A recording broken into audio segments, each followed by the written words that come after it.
What you are about to hear may feel less like learning something new and more like remembering something ancient, a truth buried not in books or temples, but within your very bones. I invite you, not as a guru or a preacher, but as a fellow traveler and lifelong seeker of truth, to listen with both your mind and your body. Because this is not just a concept to understand. It is a call to feel. Many of us, particularly in the later chapters of our lives, begin to sense an odd silence inside, a faint restlessness beneath the routines, a whisper in the back of the mind that says, there's more, not more to accumulate or even to accomplish, but more of you still waiting to be lived. That sensation is not imagination. It is not nostalgia. It is what I call life energy, and it is as real as the blood that courses through your veins. Neuroscientific research now confirms that what we once called vital force is linked to specific neurochemical processes. Dopamine, for instance, is released when we feel aligned with purpose.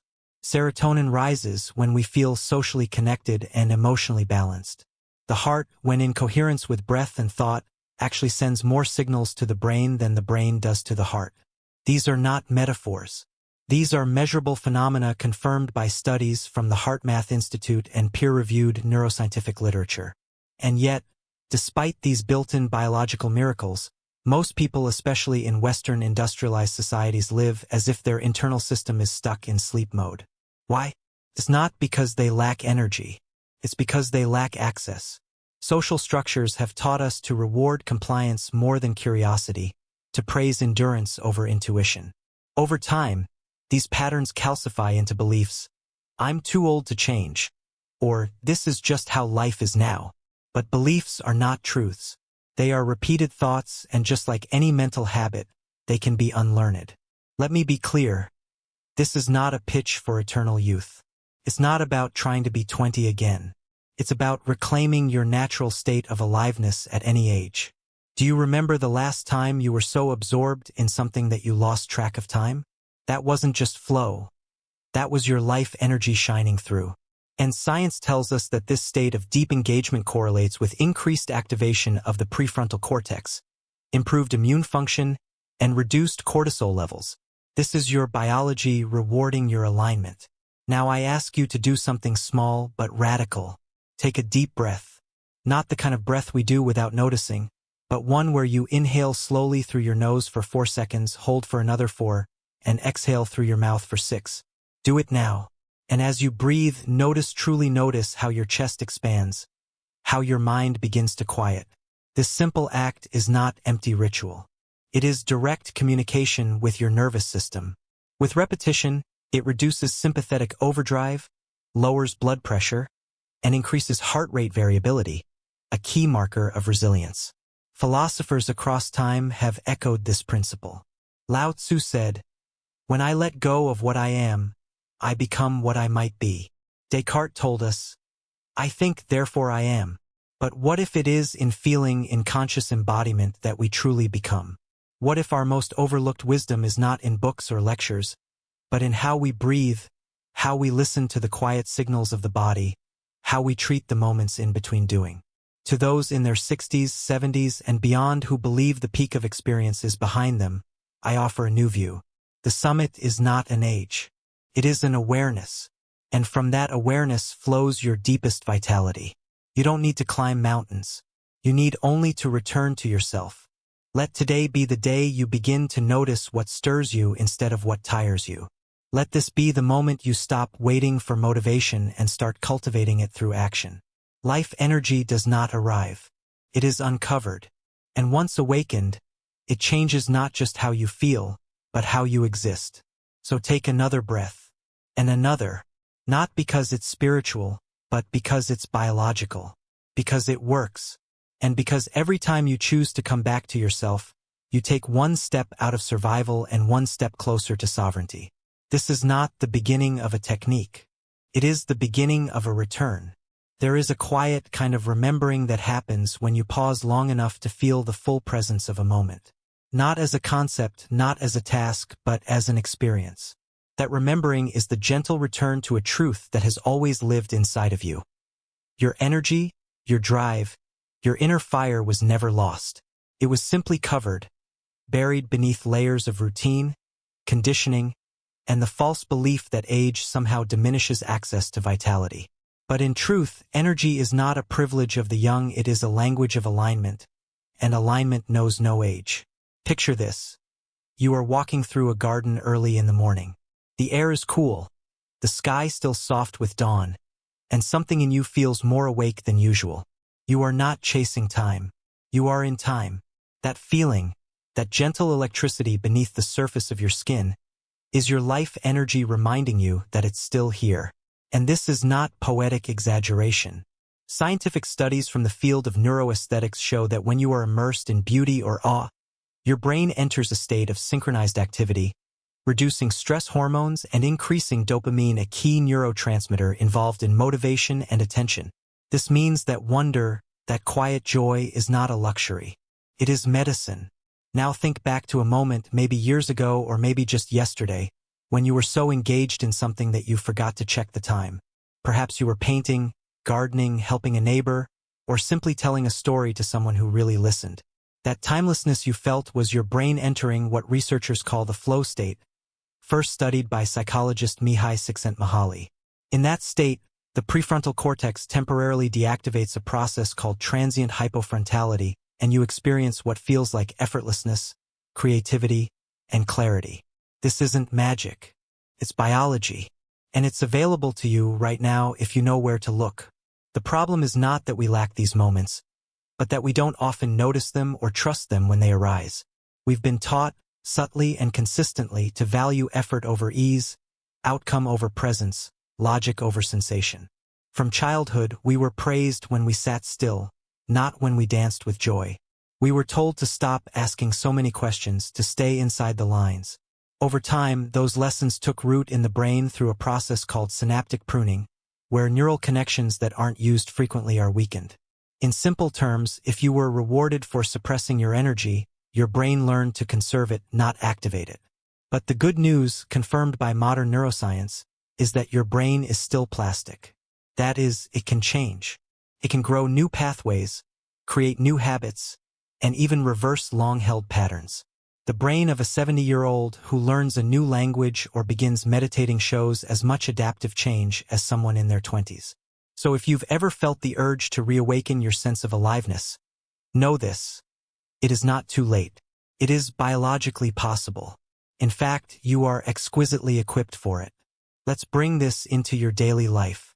Start by paying attention to what I call your moments of natural energy. These are small instances when you feel unexpectedly lifted, your posture changes, your breath deepens, you feel more like yourself. Write them down. What were you doing? Who were you with? What were you thinking about? These are clues. They are emotional fingerprints pointing toward the activities and environments that nourish you. Once you begin to collect these moments, a pattern will emerge, and that pattern becomes a path. Here is a practice, simple but transformative. For the next 3 days, every evening before bed, ask yourself, when did I feel most alive today? Not most productive, not most praised, but most alive. Write one sentence. That's all. Over time, these small reflections become like seeds, and what you water grows. The philosopher Plotinus wrote that we must close our eyes and invoke a new manner of seeing if we are to awaken the soul. In today's terms, this simply means becoming present enough to recognize the subtle signals of your own vitality. The invitation here is not to chase energy but to notice where it already flows, and then gently, patiently, build your life around those streams. You don't need a complete reinvention. You need reconnection. You don't need more time. You need more presence. Energy is not something you summon from the outside. It is something you uncover from within. And once it flows, everything becomes easier, not because life changes, but because you have. So begin now. Inhale slowly. Feel the moment. Let the breath anchor you. Listen to your body like it matters, because it does. What once felt distant or difficult will begin to feel natural again. And when it does, you'll realize that your most powerful years are not behind you. They are right here, waiting in the quiet places you forgot to look. Imagine standing at the edge of a quiet lake just before dawn. The water is still, mirroring the first golden hints of sunlight stretching across the horizon. In that silence, something deep within you stirs a memory not of an event, but of a state of being. A sense that you were once more connected, more alive, more fully you. That stirring is not nostalgia. It is your inner energy, gently waking from sleep. And the path back to that aliveness does not require magic or radical transformation. It requires willingness. Willingness to feel discomfort, to challenge the familiar patterns, and to step into a deeper truth. The truth that your energy has never left you, it has only been waiting for you to remember how to access it. Modern neuroscience provides us with tools to make this awakening tangible. Research in neuroplasticity, particularly the work of Dr. Norman Doidge and studies published in Nature Reviews Neuroscience, shows that the brain continues to form new pathways well into later life. This means that each time you repeat an intentional act, whether it's mindful breathing, focused attention, or shifting a negative thought, you are literally reshaping your nervous system. The brain doesn't stop growing with age. It grows with use, especially when paired with purpose. Even something as simple as a conscious breath can set off a cascade of neurological changes. When you take a deep, controlled inhale, followed by a longer exhale, your vagus nerve sends a signal to the brain that says, "I am safe." In response, your parasympathetic nervous system engages. Heart rate slows, cortisol levels drop, and blood flow increases to the prefrontal cortex, the center of decision-making, empathy, and clarity. What begins as a breath becomes a biochemical gateway to inner strength. Now consider the wisdom of ancient traditions. The Stoics taught that discomfort is not to be feared but embraced as a teacher. Marcus Aurelius wrote, "The impediment to action advances action. What stands in the way becomes the way." In other words, the very resistance you feel toward change is the signal that you are nearing something important. Your discomfort is not a red light. It is a threshold. And beyond that threshold is your capacity to live with greater presence and power. So what blocks most people from crossing it? Often, it is not a lack of time, ability, or even desire. It is the mental programming installed over decades, subtle but persistent voices that whisper, "This won't work," "I've always been this way," or "It's too late to change." These voices are not your own. They are echoes of experiences, societal expectations, and old fears that have been rehearsed so many times they feel like truth. But feeling is not fact. And once you learn to observe these thoughts without judgment, they begin to lose their grip. A study from UCLA found that simply naming an emotion or internal response, what scientists call affect labeling, reduces amygdala activity and calms the brain. When you say, "This is fear" or "This is doubt," you create a space between stimulus and reaction. In that space lies choice. And choice is where energy begins to flow again. Let's make this real. Today, notice one recurring thought that limits you. Write it down. Then ask yourself, who gave me this thought? Where did it come from? Is it absolutely true? What if the opposite were also possible? This process, called constructive questioning, helps rewire the brain by introducing new neural possibilities. Pair it with conscious breath and physical movement, and you create a trifecta of transformation. Thought, breath, and body aligned in purpose. You don't need to wait for motivation to arrive.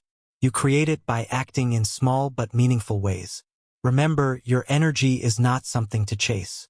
It is something to allow, to invite, to practice. The muscles of your inner world respond to repetition just like the muscles of your body. Start with 5 minutes a day. Sit in silence. Breathe with awareness. Question a belief. Move your body gently. Listen to music that uplifts you. Do it not to fix yourself, but to return to yourself. The philosopher Plotinus once said that the soul is like a sculptor. Each thought, each choice, each breath chisels away what is not essential to reveal what already lives beneath.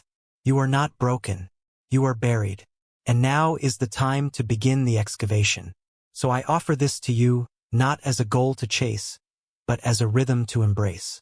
Choose discomfort with kindness. Choose reflection with courage. Choose movement with grace. Let each day become an act of remembering. And let that remembering restore your rightful connection to the energy that has always been yours. The doorway has never been locked. You've simply been holding the key in your pocket, waiting for the right moment to turn it. This is that moment. There comes a time in life when we no longer chase noise but seek clarity, not the kind that shouts from a mountaintop, but the kind that rises like morning mist from the quiet center of our being. That clarity is not an external instruction. It is the natural result of energy unblocked. And if you are willing to look closely, your own body and mind have been giving you signals all along. Fatigue that lingers despite rest, thoughts that circle without destination, emotions that feel heavier than the moment calls for, these are not signs of aging, as much as they are signs of stagnation. Think of your energy like a river. When it flows, it nourishes everything in its path. When it is blocked, it breeds disconnection, heaviness, and decay. The river does not stop being a river because debris piles in its way. It simply waits for a clearing. And you, too, are waiting for that clearing, not from the outside world, but from within your own attention. Science supports what ancient wisdom has long intuited. Our emotions, when unexpressed, do not disappear. They are stored in the body. The work of Dr. Bessel van der Kolk in The Body Keeps the Score demonstrates that suppressed emotions, particularly fear, grief, and anger, can alter the brain's neural architecture and lead to chronic physical symptoms. This is not abstract. It is measurable. When we avoid feeling, we pay the cost through shallow breathing, stiff muscles, digestive imbalances, or compromised immune function. The energy does not vanish, compresses, and over time, that compression becomes a way of being. But here lies the turning point. Just as trapped emotion can distort our state, expressed and transmuted emotion can liberate it. Emotional alchemy is the practice of feeling fully in order to flow freely. Start by noticing how your body responds to emotional triggers. Perhaps your jaw tightens when you feel criticized. Maybe your shoulders rise when you sense tension in a room. These are not random reactions. They are learned muscular patterns tied to emotional memory. The first step in releasing them is not to judge, but to observe. Observation brings awareness, and awareness brings choice. Clinical studies on mindfulness, such as those led by Dr. John Kabat-Zinn at the University of Massachusetts, show that intentional awareness reduces amygdala activity and strengthens the prefrontal cortex, enhancing emotional regulation. In practice, this means that simply saying to yourself, "I feel sadness in my chest," while placing a hand on your heart, can begin the process of integration. When an emotion arises, pause. Close your eyes. Ask yourself, where in my body do I feel this? Name it. Breathe into it. Not to get rid of it, but to invite it to move. Movement is essential. Dance, walk, cry, shake, right? Energy is motion. What we fail to move, we store. And stored emotion eventually turns into either physical pain or quiet numbness. The Stoic philosopher Seneca wrote, "We suffer more often in imagination than in reality." But unprocessed emotions blur the line between the two. To suffer less, we must feel more. Let me offer you a small but profound exercise. Each morning, before the world makes its demands, take 2 minutes. Sit comfortably. Breathe slowly. Ask, what am I feeling right now that I did not make space for yesterday? Trust what arises. It may be subtle. It may surprise you. Then say aloud, I allow myself to feel this without needing to fix it. This practice, repeated, softens the walls we build around our hearts. It reconnects us with the flow we were born into. As your emotional landscape begins to clear, your energy starts to reawaken. You will notice it first in tiny ways. A deeper breath, a longer stride, a return of curiosity. You may feel drawn to music you haven't listened to in years, or reach out to a friend you lost touch with, or stand longer in the sunlight. These are not random acts. They are signals of life returning. Trust them. Follow them. Let them guide you back to your natural rhythm. This is not about emotional perfection. It is about emotional permission. Give yourself that. And when you do, the energy that once trickled will start to run strong again. You don't need to understand every feeling to release it. You only need to meet it with honesty and breath. In that meeting, something ancient awakens, not just vitality, but a deep remembering of your own wholeness. Let this remembering be your daily ritual. not a burden but a return. A way of saying yes to the life that still pulses within you, waiting for you to listen. There is a quiet truth that those who have lived long enough begin to feel deep in their bones. Real change is not a moment of fire but a rhythm of small, intentional steps. Awakening your inner energy is not about chasing intensity or striving for constant enthusiasm. It is about cultivating balance, sustaining presence, and learning how to rest without quitting. Just as nature operates in cycles day and night, ebb and flow, bloom and retreat, so too must your energy be nurtured in rhythms. Many people confuse vitality with endless productivity, but biology teaches us something different. The autonomic nervous system, which governs your energy levels, has two primary branches: the sympathetic, which drives action, and the parasympathetic, which restores calm. The healthiest nervous systems are not stuck in one state. They oscillate gracefully between activity and recovery, like waves. Dr. Stephen Porges' polyvagal theory shows us that regulation of this system is the key to resilience.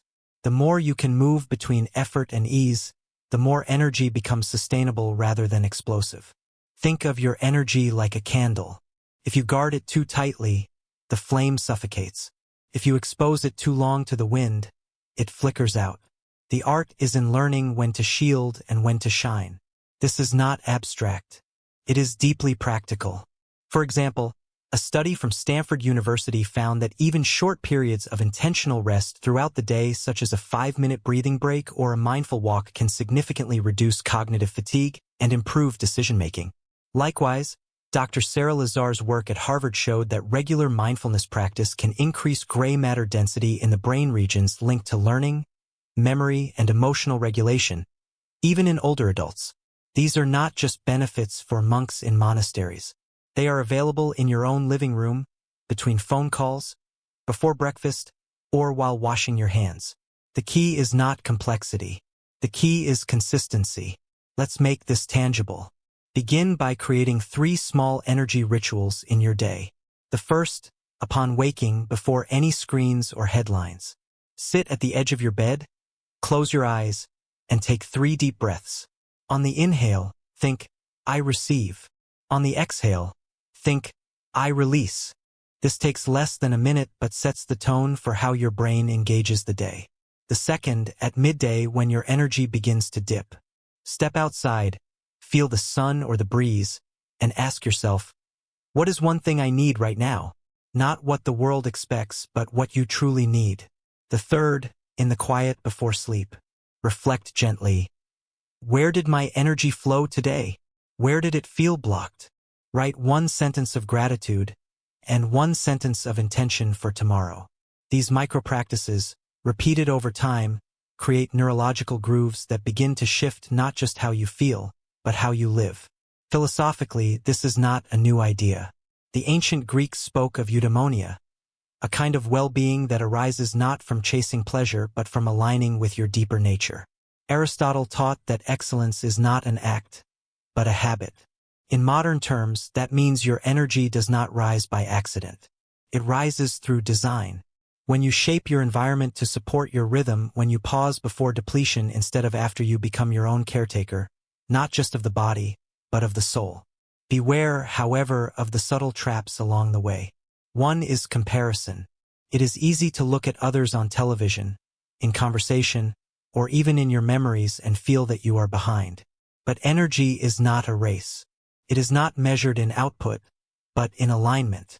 Another trap is spiritual ego, the illusion that once you feel more centered, you are somehow more enlightened than others. True energy, real vitality, has no need to prove itself. It moves quietly, kindly, humbly, and perhaps the most dangerous trap is rushing. Transformation is not Amazon Prime. It does not arrive in 2 days. It blooms slowly like a garden. And your job is not to force the flower open, but to water the roots. So I invite you now not to do more, but to do differently. Not to push harder, but to listen more deeply. Pay attention to the cues your body offers: the sigh that asks for silence, the yawn that pleads for rest, the tension in your jaw reminding you to soften. These are not interruptions.